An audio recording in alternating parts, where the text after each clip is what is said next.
Okey, topik yang seterusnya kita perlu pelajari adalah bagaimana nak mengambil data orang. Data orang ni, maksud saya data orang adalah contoh. Semalam kita dah bincang, ada satu shapefile yang saya berikan hint. Nama dia adalah Tindak Malaysia. Ingat tak? Tindak Malaysia ni adalah satu organisasi, tak silap saya. Gabungan antara orang-orang yang berkaitan dengan kerajaan dan juga pembangkang masa zaman sebelum ni lah. Dia orang buat something to do with the macam persebaranan semula lah, apa 4GE lah, for general election. Tak apa, itu dia orang punya pasal lah.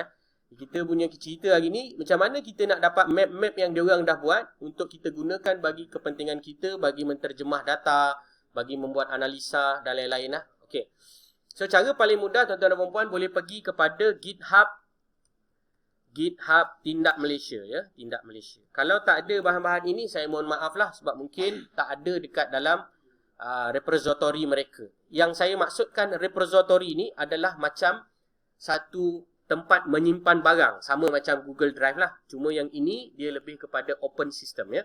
Okey, contoh saya semalam dah bincangkan tentang Selangor. Tuan-tuan puan boleh pergi kat Selangor map ni. Tuan-tuan puan boleh tengok dekat Selangor ni dia ada PBT, Parlimen, DUN dan DM. Untuk makluman, DM ni sampai sekarang saya tanya JUPEM pun kita tak pastikanlah apa DM ni punya istilah. Tapi kita tahu ini related to the political punya GE dan sebagainya lah, ya. Baik, kita ambil yang mudah-mudah dulu. Namanya PBT. Okay, contoh tuan-tuan puan pergi kat PBT. Tuan-tuan puan akan nampak ada tulis sini Selangor PBT 2015 GeoJSON. Betul, ya? Kemudian tuan-tuan puan tekan perkataan GeoJSON ni. Sorry, saya tersilap tekan. Saya sepatutnya tekan yang sebelah atas. Saya minta maaf, saya salah tekan. Tekan yang sebelah atas, ya. Selangor PBT GeoJSON. Sorry, saya salah tekan, bukan yang .jq, ambil yang .geojson ni. Saya nak tunjuk ni sebab lepas ni saya nak share dengan tuan-tuan puan macam mana data tuan-tuan puan boleh masuk juga dekat GitHub supaya kawan-kawan kita satu Malaysia atau negeri lain, daerah lain, mukim yang lain juga dapat manfaat mengenai informasi yang kita nak sampaikan. Okey, ini contoh map Selangor berdasarkan PBT. PBT ni pihak berkuasa tempatan, ya, seperti Majlis Perbandaran Kajang, Majlis Perbandaran Selayang dan lain-lain. Persoalan dia, macam mana kita nak dapatkan map ni? Betul tak? Mesti tuan-tuan puan tanya-tanya kan, macam mana nak dapat map ni? Boleh tak kita screenshot? Lepas tu kita akan lukis satu-satu. Itu namanya tak berapa cemerlang lah anda punya tindakan. Dia membuang masa. Baik, saya akan share kepada tuan-tuan puan cara dia. Dah bersedia belum? Okey, pertama tuan-tuan puan pergi kepada main branch, iaitu Tindak Malaysia /Selangor. Selangor map, ya. Kalau tak jumpa, anda tulis je Tindak Malaysia ni, pergi dekat Selangor map. Baik, dekat dalam GitHub ni, dia ada satu tempat namanya code. Saya tak ajar anda cara nak baca binary data dan juga nak feed from the link lah. Saya ajar yang cara mudah sebagai orang awam untuk tahu. Pergi dekat code ni, dekat bawah ni dia ada tulis perkataan download zip. Betul? Tuan-tuan puan dipersilakan untuk download. Tuan-tuan puan tekan download, dia akan download satu file yang dalam tu akan ada folder consist of all the informations that we needed. Okay, so tuan-tuan puan dipersilakan untuk download. Dia akan ada dalam zip file. Lepas tu tuan-tuan puan dipersilakan untuk unzipkan file itu. Okay, cuba buat. Saya punya internet ni pun sama macam tuan-tuan puan, agak kura-kura. Tak apa, kita tunggu sekejap. Kenapa kita buat benda ni? Sebab dalam maklumat-maklumat ini ada maklumat-maklumat yang kita boleh gunakan untuk mempelajari spatial dia. Pasal dia punya elemen politics dan GE tu kita tak nak tahu. Kita nak tahu lebih kepada spatial dia. Sebab kalau nak buat satu-satu, PBT, Parlimen dan DUN ni memang agak susah lah.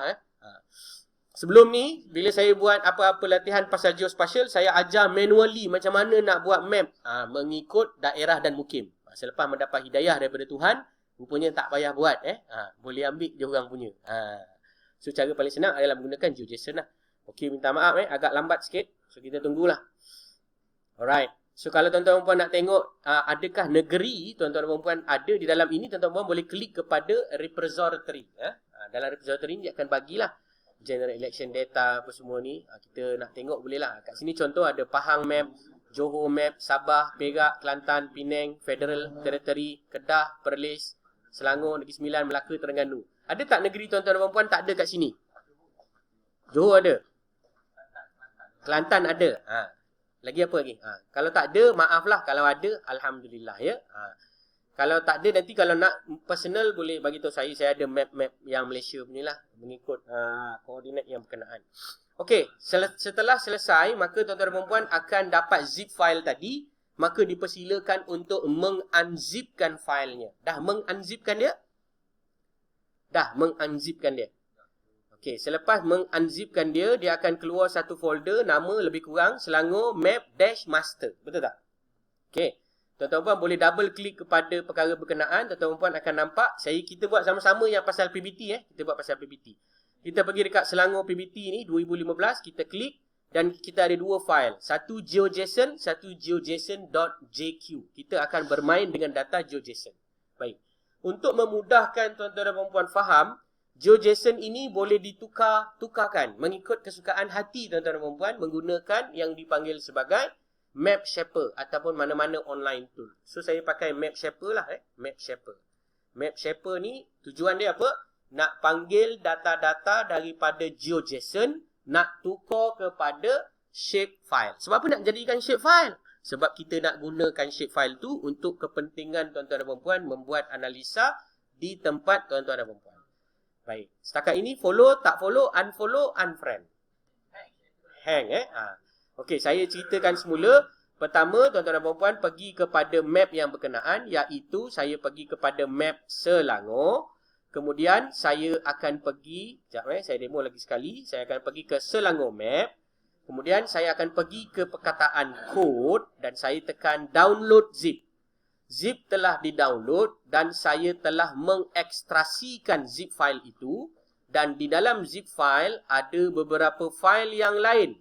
File yang telah di-unzip akan diberi nama, di hujungnya mesti ada perkataan master. Tuan-tuan dan puan klik. Dia akan ada a list of information. So tuan-tuan puan akan nampak kat sini adanya nama Selangor PBT. Tolong pergi ke sana sebab kita nak gunakan data Selangor_PBT_2015.geojson. Okay, nampak yang ini, maka tuan-tuan puan boleh bersedia. Macam mana tuan? Kita download file mana? Kita akan download file Selangor Map tuan. Selangor Map Master Selangor Map, tuan tekan download dan download zip. Dia akan bagi zip file. Zip file tu tuan unzipkan dia. Bila tuan unzipkan, dia akan jadi Selangor Map-master lah. Macam tu. Itu cara nak download data daripada GitHub. Sebab apa saya cerita GitHub ni? Sebab saya ada GitHub saya. Nanti anda nak pergi ambil maklumat saya dekat GitHub, dipersilakan. Ambil lah. Mana-mana kawan yang misal kata, ada kawan-kawan ICT kan, saya tak tahu programming language untuk buat macam ni. Suruh dia pergi kat GitHub saya, ambil kat situ. Free je. Nanti dia ambil kod tu, masuk dekat anda punya framework, run je, nanti jadi. Saya tak buat yang tak baik lah. Masuk, nanti ambil orang punya data, tak ada. Saya buat yang ethical, jangan risau. Okay, kemudian Tuan, nak tanya, kalau yang kata yang lukis satu-satu tu, dia pakai software apa? pakai QGIS lah. Yes, maknanya tuan-tuan dan puan ada map raster, tuan-tuan dan puan draw Majlis Perbandaran Kajang.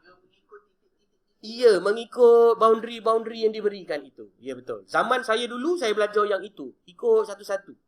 Kalau tak ada layer base map, pergi dekat pejabat tanah. Pejabat tanah pun tak ada. Yang pejabat tanah ada dekat tampalan di dinding contoh. Ambillah gambar. Ambil gambar.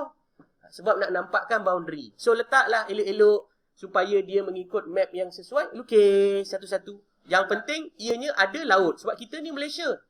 Nasib baik sebelah tu semua laut. Kalau Amerika, suruh ukis tengah-tengah Arizona. Oh, macam mana? Kanan kiri pun tak ada laut. Kalau letak je gambar tu, tak tahu gambar tu ke mana. Faham tak maksud saya? Kalau gambar macam Johor kan, kita tahu. Johor dia mesti sebelah sini Selat Melaka, sebelah sini adalah Laut Cina Selatan. Bawah ni Singapura. So kita boleh ambil gambar yang saya ambil gambar kat dinding tu, kita boleh draw. Betul tak? Kalau Pahang, nasib baiklah ada Pahang punya tempat tepi dekat dengan laut tu. Kita boleh membayang. Kalau tengah-tengah Pahang tu, Banjaran Titiwangsa, nak buat macam mana? Contoh. Itu zaman saya dululah. Jadi, untuk memudahkan tuan-tuan dan puan, pakai je yang saya tunjukkan ini. Tapi kalau tak ada yang mudah lagi, nanti minta kat saya map. Mana tuan-tuan map nak. Nanti saya bagilah. Tapi saya bukan Jupem. So, saya punya accuracy tak seperti Jupem. So, pergi kepada Map Shaper. Map Shaper ni, apa fungsi dia? Nak menukarkan GeoJSON kepada shapefile. Dia juga boleh tukarkan shapefile kepada GeoJSON. Okay, kenapa kita pakai GeoJSON? Sebab GeoJSON adalah language yang paling mudah difahami oleh komputer sistem dalam format geospatial. Okey, ambil GeoJSON ini masukkan ke dalam map shaper. Dah masukkan dah? Dah masukkan? Masukkan itu adalah dengan cara menyeret, drag. Menyeret maklumat tadi, saya ulang balik semula, pergi kat map shaper. Okey, kemudian tuan-tuan dan puan-puan akan ambil Selangor_ppt_2015_2015 GeoJSON ni, ambil, seret masuk dalam map shaper. Dah sudah? Kemudian tuan-tuan dan puan pergi kepada import. Dia akan importkan untuk tuan-tuan dan puan-puan. Masya Allah, kana wa ma lam yasha' lam yakuna fil hazil yaum. Kemudian tuan-tuan dan puan akan ada butang export.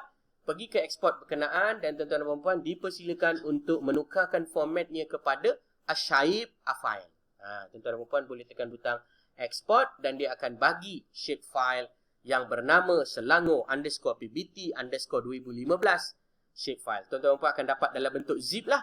Tolong unzipkan file itu, maka tuan-tuan dan puan akan nampak dekat sini ada format yang kita dah jumpa semalam. Namanya shapefile. Betul tak? So, shapefile ni boleh tak nak gunakan dalam QGIS? Jawapan dia, boleh. Macam itulah. Itu yang saya nak sharekan kepada tuan-tuan dan puan pagi ini. So, sebagai pembuktian, saya akan buat perkara itu sekarang. Di mana saya akan mengederekkan Selangor_ppt ni masukkan ke dalam map.